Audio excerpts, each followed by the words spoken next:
Semana passada nós trabalhamos a parte de zoologia relacionada à zoologia de invertebrados e aí finalizamos com os nematóides ou vermes cilíndricos.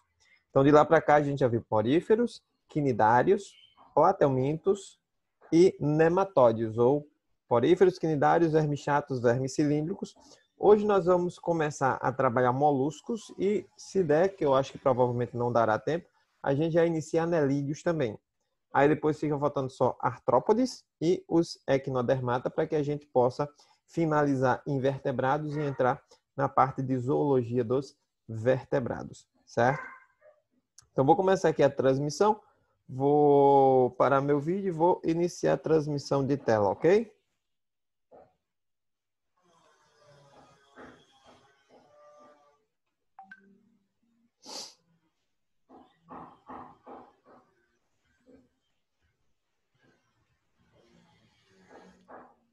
Então ela tá aparecendo aí para todo mundo, legalzinho?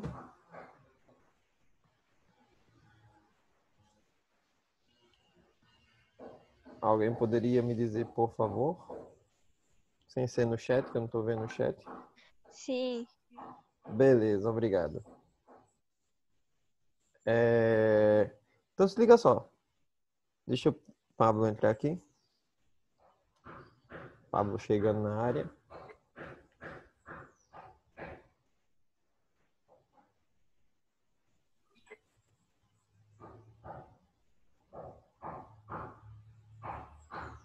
Pronto, então vamos nós.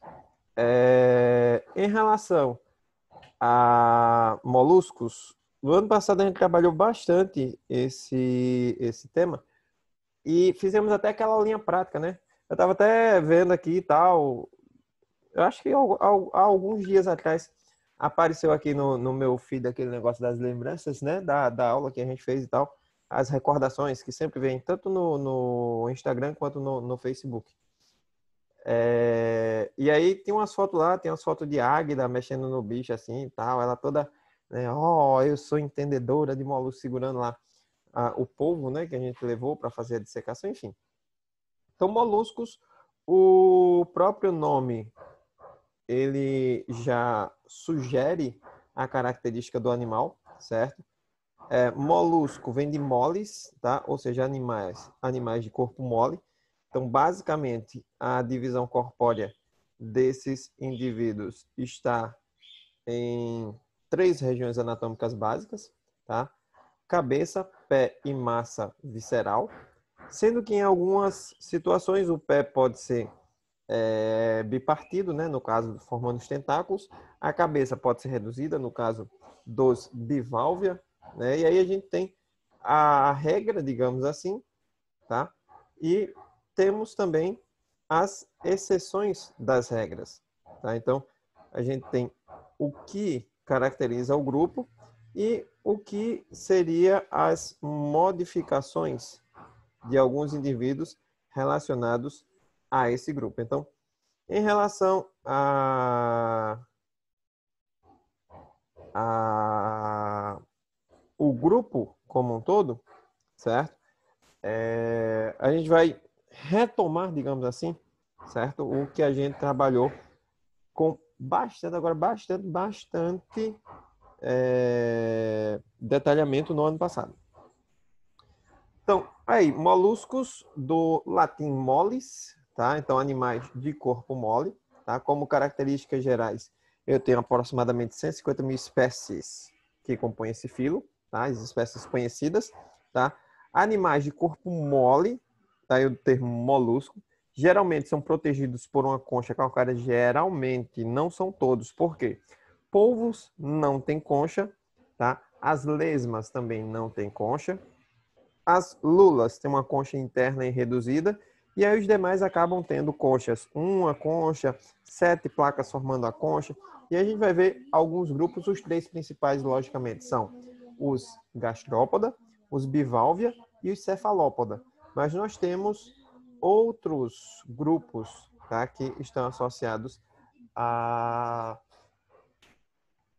ao filo molusco. E a gente vai falar um pouquinho sobre ele, sendo que a gente vai focar nesses 3. Algumas espécies são aquáticas, outras são terrestres, mesmo sendo terrestres, vivem em ambientes úmidos. A gente viu que esses animais apresentam a pele glandular e alguns deles realizam até troca gasosa por difusão cutânea, de modo que eles precisam sempre estar em um ambiente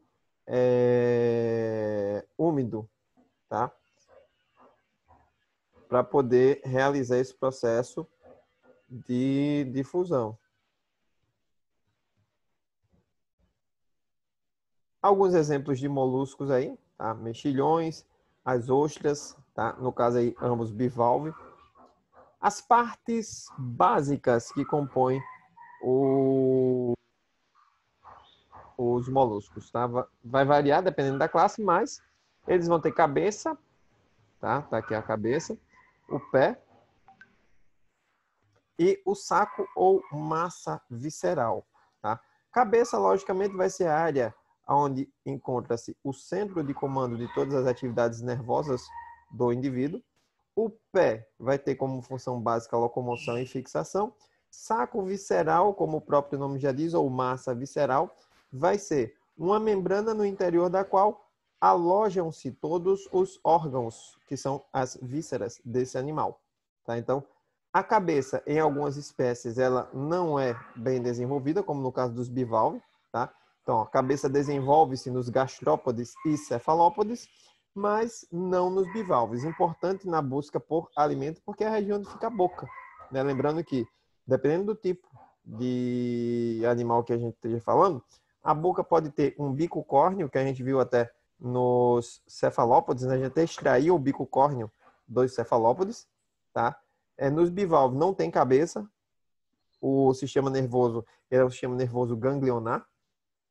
E nos gastrópodes a gente tem uma cabeça e a região bucal dotada de uma rádula, que é como se fosse um dente cheio de línguas que serve para, ou melhor, perdão, uma língua cheia de dentes que serve para raspar o alimento. Tá? O pé vai servir para locomoção, tá? No caso, nos gastrópodes, para nadar ou caminhar no caso dos cefalópodes, bem como captura de presas, logicamente, ou para fixação no caso dos bivalves. Tá? O saco visceral ou massa visceral, alojamento dos órgãos internos, que são as vísceras, daí o nome saco ou massa visceral, tá? É revestido pelo manto, e o manto é a membrana responsável pela secreção calcária que vai dar origem à concha. Tá? Então isso aí também a gente falou bastante nas aulas do ano passado. Então tá aí a organização corporal de um molusco, certo? E aí as características, tá? Então tá aqui a concha, né? Aqui mais em escuro.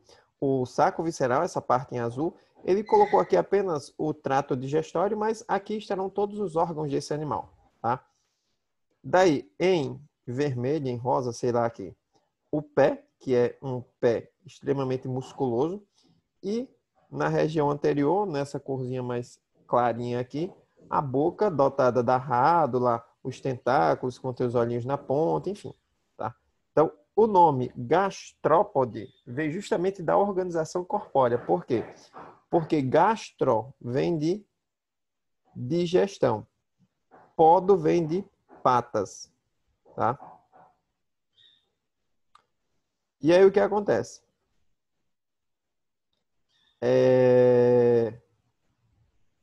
Esse animal, ele vai ter, ou podo vem de pé, no caso, que esse animal não tem pata. Esse animal vai ter o trato digestório apoiado em cima do músculo do pé. Daí o nome gastrópoda, ou seja, a massa visceral vai estar diretamente ligada ao pé e vai estar acima do pé, certo? O nome gastrópoda. Da mesma forma, cefalópoda, céfalo vem de cabeça, podo vem de pé. Então são animais que têm os pés ligados à cabeça, tá? As classes de moluscos. A divisão vai ser feita de acordo com o desenvolvimento da cabeça, do pé e do saco visceral, presença e forma da concha.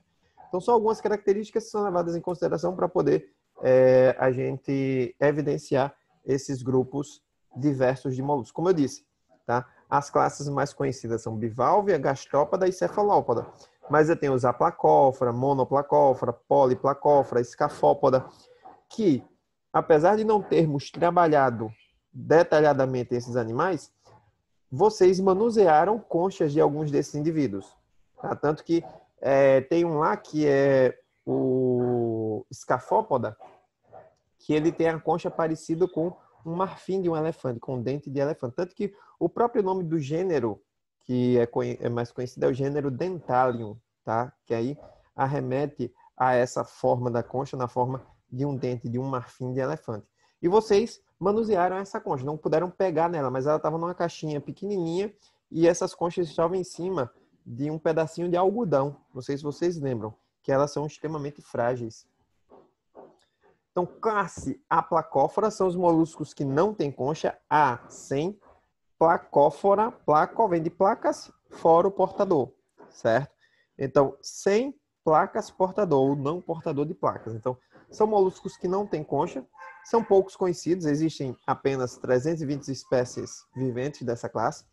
Vivem em mares, tá? A profundidade pode variar de 80 a 3 mil metros, porém, eles são muito mais comuns em profundidades acima de, ou melhor, abaixo de 1.500 metros de profundidade, por isso que eles são pouco conhecidos, porque eles estão em um ambiente extremamente difícil de se acessar, tá?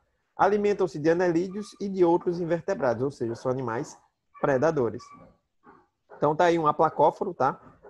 E até alguns que já haviam sido coletados, eles eram muito confundidos, digamos assim, com os nematelmintos, com os vermes cilíndricos, por conta da sua forma corpórea, tá?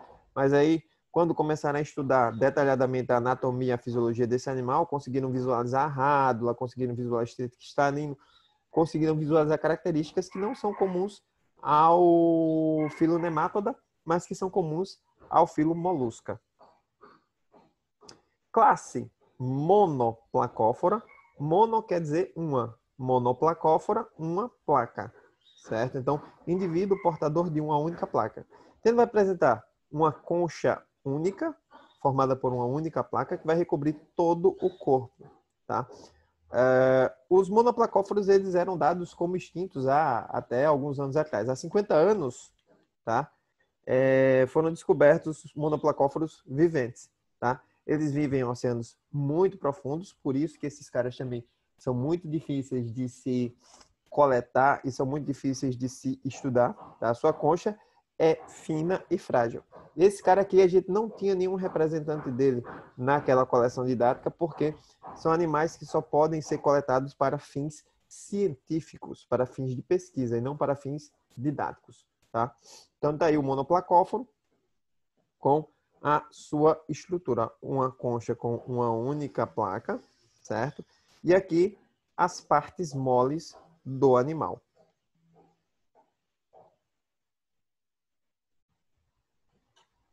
Classe poliplacófora, a gente tinha esses daí também, eles estavam num potinho de formol, certo? Vocês também não abriram, mas deu para a gente ver os poliplacóforos. Poli vem de vários, placófora, poliplacófora, placa vem de placas, tá? Fora o portador. Então, animal portador de várias placas. Então, esses animais vivem em ambiente marinho, eles são aquáticos marinhos, eles são muito comuns na área litorânea, tá? A concha dele é formada por 8 placas encaixadas sobre o dorso do animal, certo? Por isso o nome poliplacófora. Ele tem uma região que a gente chama de placa cefálica, nós temos a placa anal e nós temos 6 placas corpóreas, tá? Um total de 8 placas que se sobrepõem e recobrem o corpo desses indivíduos. Eles são vulgarmente conhecidos como quítons, tá? O pé permite rastejar sobre conchas submersas, sobre rochas, sobre o substrato como um todo, para que ele possa coletar o alimento. E apresentam variadas cores. Muito embora a maioria deles tenham cores que se assemelhem muito com a coloração do ambiente. Geralmente é uma cor mais semelhante à cor de uma rocha, tá? Para poder justamente se camuflar. Então tá aí um poliplacóforo, certo? A gente tinha um animalzinho, acho que tínhamos uns 3 ou 4 bichinhos desse aí dentro de um potinho com formol. A gente acabou nem abrindo por conta do cheiro que ficaria na sala, certo? Mas dá para a gente ver aqui, ó, uma placa cefálica, uma placa anal e 6 placas, tá? Que são as placas corpóreas. Então, totalizando aí 8 placas que recobrem o corpo do animal. Classe Escafópoda são também marinhos. Tá? A concha ela é oca e aberta nas duas extremidades, tem a forma de um dente, de um marfim de elefante. Apresentam um pé afilado especializado em cavar e alimentam-se de detritos microscópicos existentes no fundo do oceano. Então, esses caras, eles têm a concha nesse formato aqui. Ó. Não sei se vocês vão lembrar. Isso aqui estava dentro de uma caixinha, como se fosse uma caixinha de papelão recoberta por um acrílicozinho, em cima de algodão. Que essa concha aqui é frágilzinha demais para quebrar. E essa concha ela é oca dentro. Tá? E o animal ele vai viver aqui dentro. Uma das extremidades vai se enterrar, o pé vai cavar e ele vai ficar enterrado. A outra extremidade vai ficar voltada para a superfície para poder recolher detritos em suspensão na água. Classe bivalvia, a esses aí a gente trabalhou demais. Tínhamos bivalvos de várias cores, de vários tamanhos. Eu lembro até que a gente tinha uma concha que ela estava articulada ainda, que até eu disse, pelo amor de Deus, tenham cuidado nessa concha, que a gente conseguia abrir e fechar ela, né? E eu dizia, olha a parte de fora, olha a parte de dentro. Aí todo mundo dizia, eita, do lado de fora ela é crespa, ela é cheia de pontinhas perfurantes, dentro ela é bem lisinha e tal. E a gente começou a ver as camadas da concha, né? A camada nacarada, a camada prismática, a camada orgânica, enfim. Então, podem ser encontrados no mar ou na água doce. E aí a gente viu também a diferença da concha do indivíduo marinho para o indivíduo de água doce em relação à densidade, né? Então, a gente viu que os indivíduos marinhos eles têm conchas bem mais densas pelo fato de terem mais sais minerais disponíveis. E esses sais minerais eles são coletados para entrar na composição da concha. Tá? Na água doce, como a quantidade de sais minerais é menor, consequentemente a concha ela vai ser menos mineralizada e vai ficar uma concha menos densa. Tá? Só a concha tem duas válvulas articuladas elasticamente. Tá? Então a gente viu, eu acho que 2 ou 3 conchinhas que estavam articuladas ainda e várias outras que já estavam soltas. E a gente conseguia ver como que elas se encaixam perfeitamente. A concha pode apresentar diversas tonalidades de cores. Tanto que tinha uma caixinha lá que estava cheia de conchas, algumas rosas, uma amarela, tinha roxa, né? Então, tinham conchas bem, bem diversificadas no que diz respeito à coloração. Aí está um bivalve, certo? As duas válvulas da concha, superior e inferior. E tudo isso em branco que a gente está vendo aqui são as partes moles, ou seja, o animal propriamente dito. Classe gastrópoda, tá? Apresentam o maior número de espécies, são os caras mais conhecidos. Podem ter concha reduzida ou não apresentar concha, tá? Além do fato de terem as conchas bem desenvolvidas, tá? Então, os caramujos, os caracóis, as lesmas de companhia limitada são os indivíduos que compõem essa classe dentro do filo molusca. O pé é bem desenvolvido, utilizado na locomoção, por isso o nome gastrópoda, tá? Então, o pé que vai sustentar todo o resto do corpo, tá? Por quê? Porque todo o contexto de saco visceral vai estar apoiado diretamente sobre o pé, tá? Gastrópodes, de acordo com o seu ambiente, então tem aqui o indivíduo aquático, né?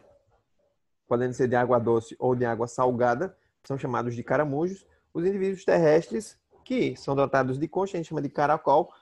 Também temos indivíduos sem conchas, que são as lesmas, tá?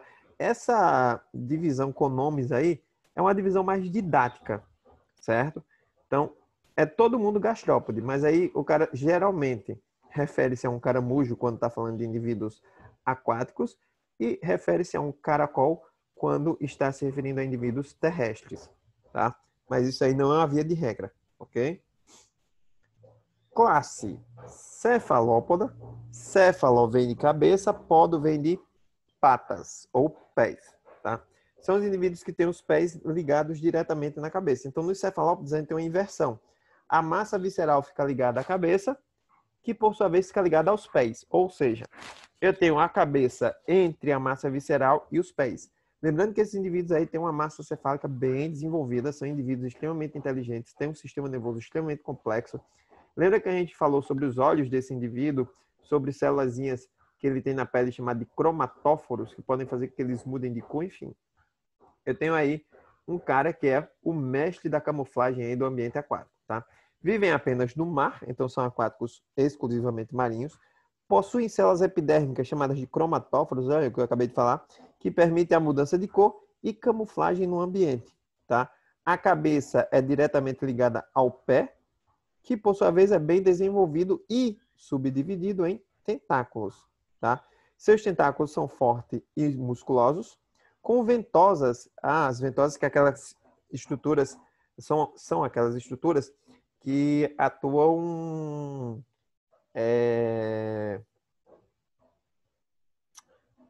prendendo, né, de alguma forma, segurando as presas ou o próprio animal quando ele se fixa em algum substrato. Tá aí algumas classes de cefalópodes, tá? A lula, né, que é um animal que tem uma concha interna reduzida. O náutilo, tá, que tem uma concha externa extremamente bem desenvolvida, é uma concha externa espiralizada. E o polvo, que não tem concha, tá? Tem o corpo completamente mole, certo? Anatomia e fisiologia dos moluscos, certo? Em relação à anatomia e fisiologia dos moluscos, ele possui simetria bilateral, então eles são bilatérios, tá? São triblásticos, tem 3 folhetos germinativos, ecto, meso e endoderme. Apresentam celoma, ou seja, a cavidade coberta exclusivamente por mesoderme. Tá? Então, até agora a gente viu o quê? Poríferos não têm tecido verdadeiro. Quinidários só tem 2 camadas de tecidos, que é a ectoderme e a endoderme. Tá? Os platelmintos são triblásticos, mas são acelomados. Tem os 3 folhetos germinativos, um sobre o outro, sem a cavidade celomática.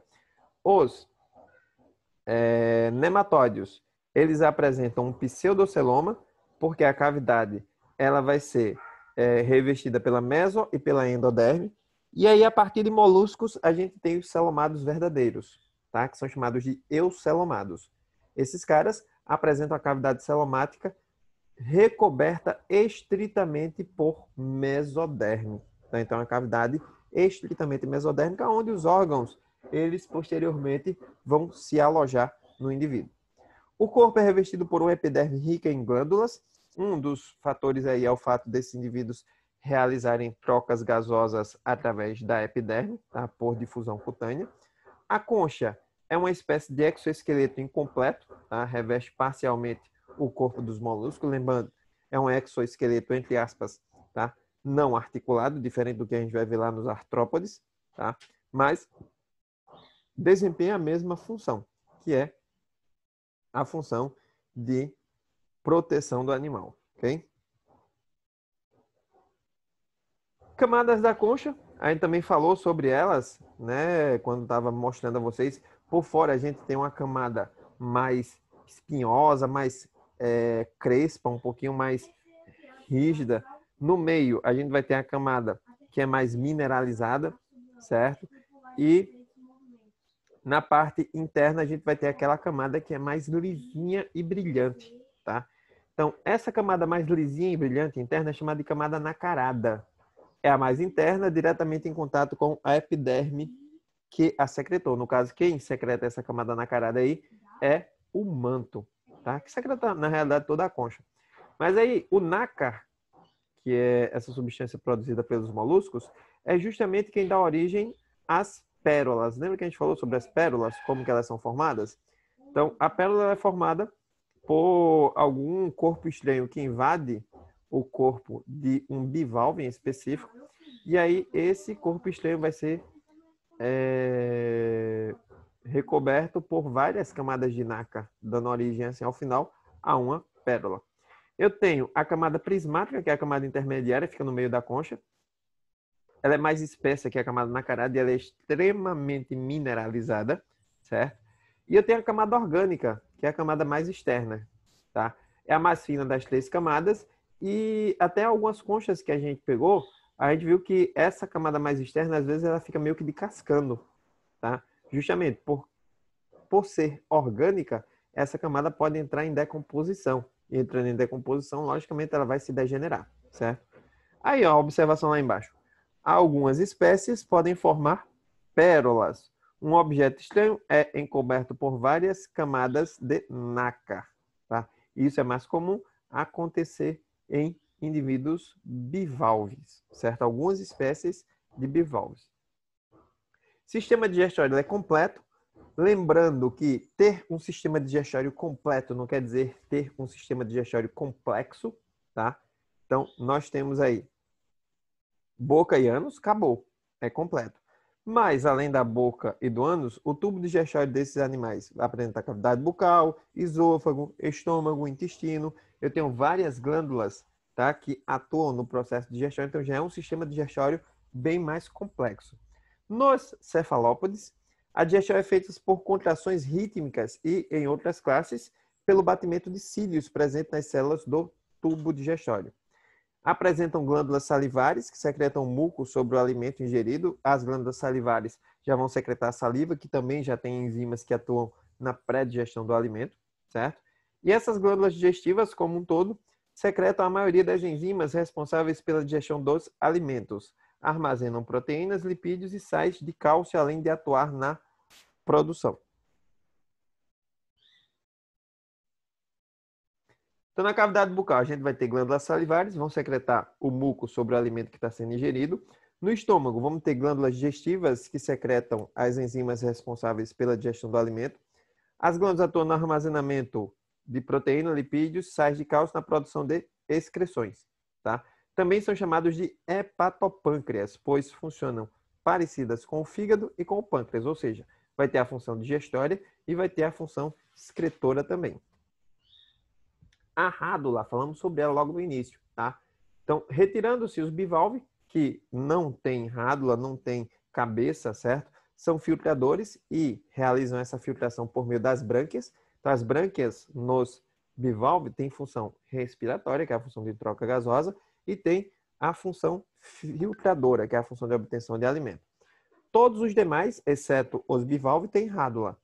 Tá? Essa rádula é como se fosse uma língua denteada que vai ter essa função raladora. É uma estrutura em forma de fita com fileiras de pequenos dentes afiados constituídos de quitina. Tá? Quitina, polissacarídeo estrutural de animais. Tá? Com os músculos presentes nessa estrutura, o alimento sofre movimento de vai e vem, que é transformado em pequenas partículas, ou seja, esse alimento vai ser ralado, daí o nome rádula. Tá?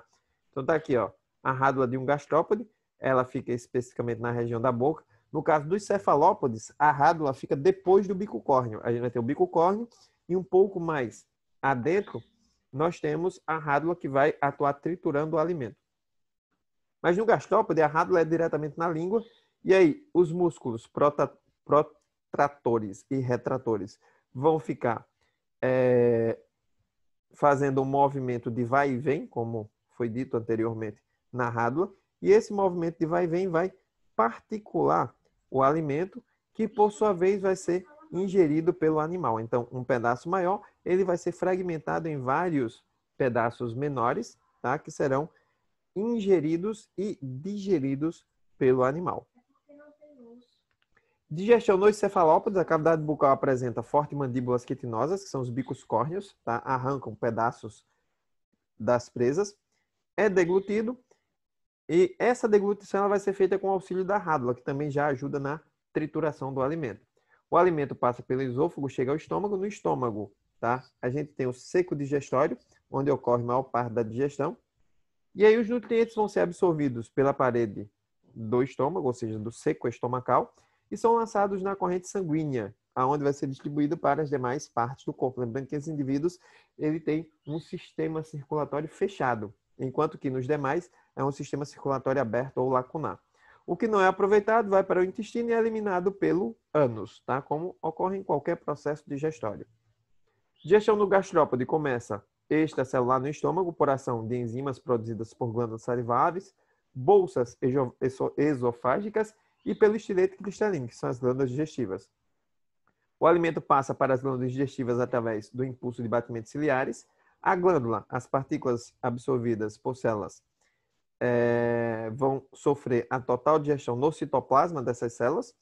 E após essa digestão, os nutrientes vão ser lançados para o resto do corpo através da circulação, sendo que nesses indivíduos aqui, a circulação ela é aberta, certo? A digestão dos gastrópodes, ela vai ser parcialmente extracelular e parcialmente intracelular, certo? A digestão nos bivalve, a água vai entrar por uma abertura chamada de sifão inalante, tá? É varrida para a cavidade bucal. Antes disso, vai passar logicamente pelas brânquias, onde o alimento vai ser filtrado, e a água vai sair pelo sifão exalante, tá? E aí o alimento vai seguir para a boca, por onde vai ser direcionado para o processo digestório. Na cavidade bucal, o alimento é misturado com o muco de glândulas salivares, vai para o esôfago e para o estômago, tá? No esôfago, o muco e enzimas catalisam-se, formando o estilete translúcido, chamado de estilete cristalino, tá? O alimento entra em contato com o estilete que se movimenta em giros e é parcialmente digerido. A digestão é concluída intracelularmente pelas células da parede glandular, ou seja, aqui também eu tenho uma digestão extra e intracelular. Na circulação, os nutrientes vão sendo levados para as demais partes do corpo e os resíduos alimentares, logicamente, são eliminados pelo ânus, como acontece em todos os sistemas digestórios, tá? Sistema circulatório vai ser um conjunto de vasos onde vai circular o sangue, que no caso desse indivíduo chama-se de hemolinfa. As artérias conduzem o sangue do coração para o corpo, as veias conduzem o sangue do corpo para o coração, e esse padrão anatômico ele vai ser mantido pelos demais animais. Tá? Então, a partir de agora, tudo que sai do coração, ele sai por via de artérias. Tudo que chega no coração chega por via de veias. Tá? E isso aí a gente viu quando viu o sistema circulatório, que a gente até fez uma dissecação de um coração e tudo mais. Eu acho que vocês lembram disso aí. Tá? Nos moluscos, o sangue é responsável pelo transporte de nutrientes, gás oxigênio e gás oxigênio para todas as células do corpo. Também pelo recolhimento do gás carbônico e resíduos do metabolismo celular, que vai ser realizado o processo de excreção. Tá? O cefalópodes possui sistema circulatório fechado, tá? Caracterizado por apresentar capilares sanguíneos unidos às extremidades mais finas das artérias. E aí eu tenho o sangue sempre circulando dentro de vasos. As outras classes possuem sistema circulatório aberto, também chamado de sistema sanguíneo ou sistema circulatório lacunar, onde o fluido sanguíneo, chamado de hemolinfa, sai dos vasos, entra em contato direto com as células dentro de cavidades chamadas de hemocelas. Tá? Então, nesse tipo de sistema, as artérias têm extremidades abertas, onde o líquido sanguíneo passa para as hemocelas. Aí o nomezinho, ó, cavidade, que é essa cavidade que entra em contato com os diversos tecidos, onde as células fazem esse processo de troca. Das hemocelas, o líquido sanguíneo retorna ao coração por meio de veias. Tá? O coração dos moluscos aloja-se na cavidade pericárdica, delimitada por uma membrana de origem mesodérmica. Lembrando que o coração vai estar dentro da massa ou do saco visceral, certo? Aí está o esqueminha de um coração, certo? Mostrando aqui um sistema circulatório aberto.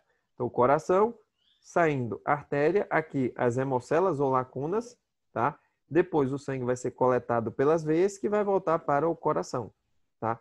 No sistema circulatório fechado, não tem um esquema do sistema circulatório fechado, mas no sistema circulatório fechado, aqui nessas extremidades, a artéria vai se ligar diretamente a essas veias, tá?